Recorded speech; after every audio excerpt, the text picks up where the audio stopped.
top 3 copies. Man, I'm in this car or something, bro. I don't care about your car, man. You ain't got nothing else to do, bro. It's just a waste of my time. Okay. She is probably like me, bro.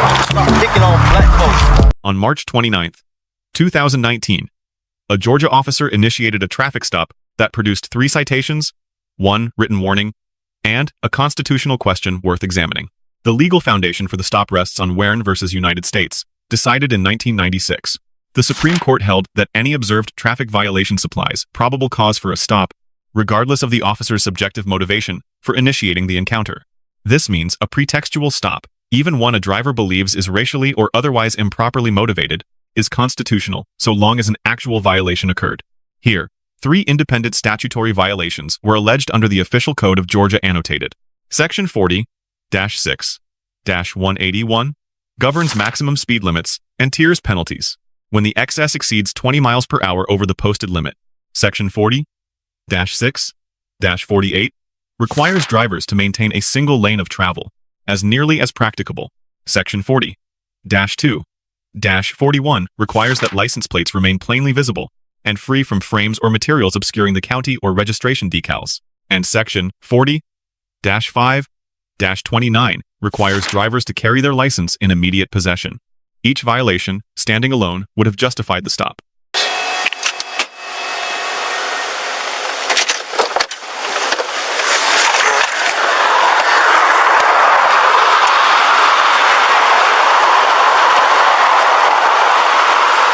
How's it going?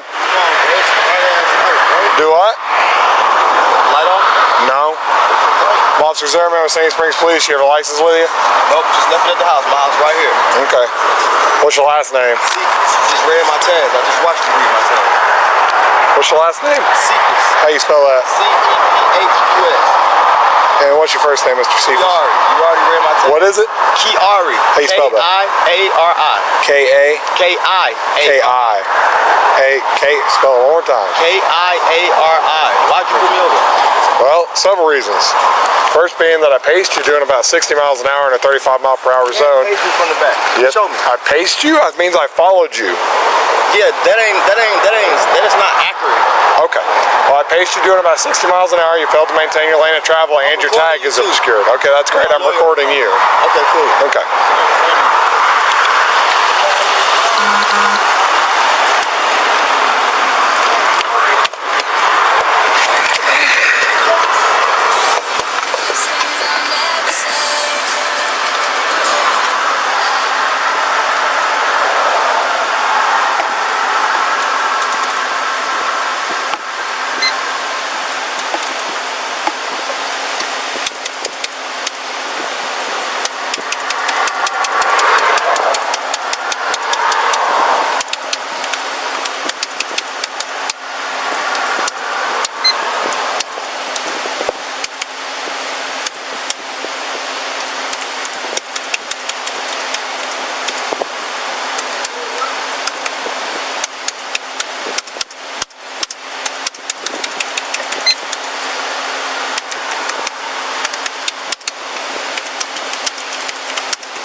negative contact 400.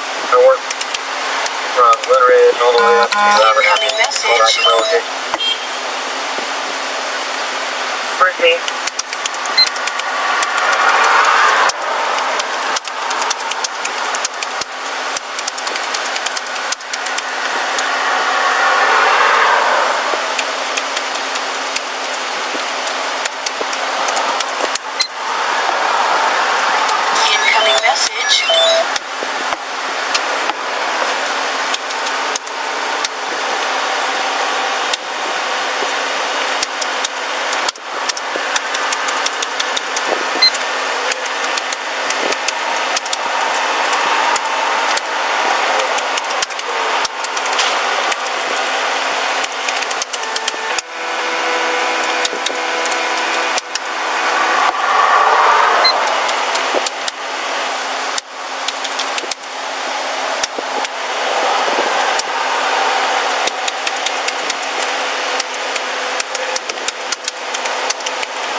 Nora or Sierra? Here, 27, so. Go ahead.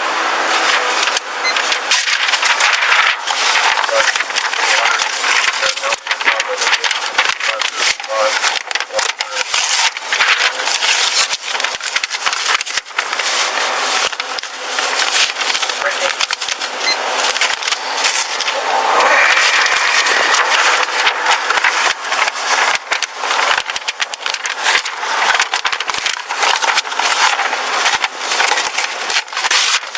Here's the last thing right now. Here's the living. Really, a phone call back. I'm just saying anything I'm working. That's permanent, but I have no idea. Phone call back. We're here, still go free until we get enough.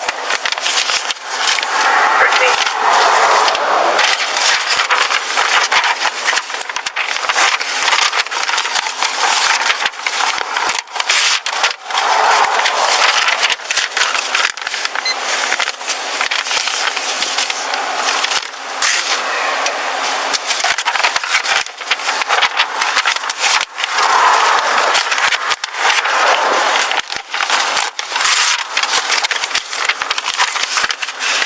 Here's the list. Calling complaint back. He advised him out there in front of the REI.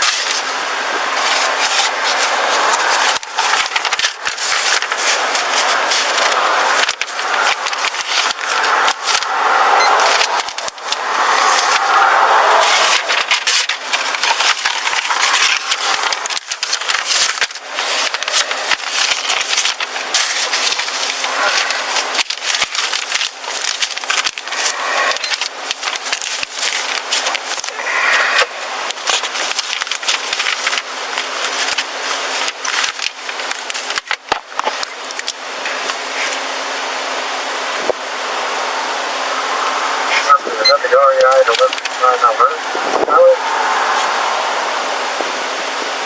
He advised here at Goodwill.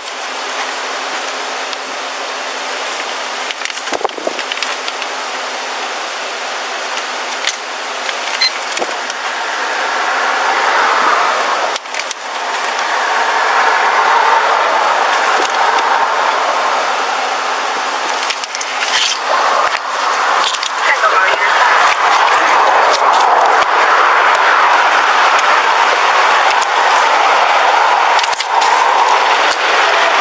Okay, sir.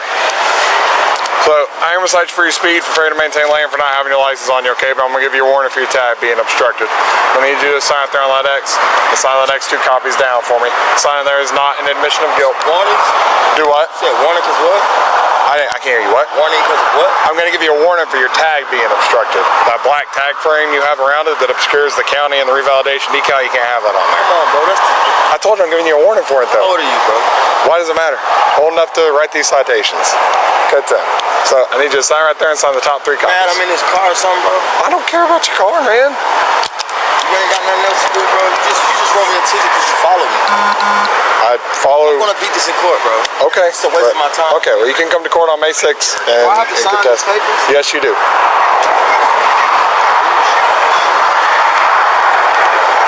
Kids probably like me, bro.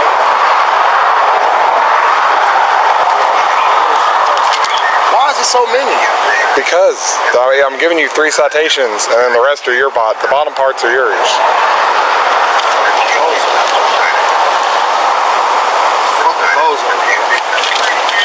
You don't have to sign those ones. I'm very legal. I don't do shit, bro. I didn't say you were illegal, sir. You stop picking on black folks. I'm not picking on anybody, sir. There's your copies of the tickets and a copy of the warning. Drive safe for me. The speed detection method employed here is known as pacing, recognized in Georgia courts, but evidentiarily weaker than radar or LiDAR. Pacing requires the officer to maintain a constant, following distance over a sufficient interval, using a calibrated speedometer as the measuring instrument. At trial, the calibration record, the duration of the pace, and the following distance are all subject to challenge. The most significant constitutional moment occurred when the subject announced he was recording the encounter. The 11th Circuit Court of Appeals, whose jurisdiction includes Georgia, recognized in Smith v. City of Cumming, decided in 2000, that the First Amendment protects the right to record law enforcement officers performing their duties in public.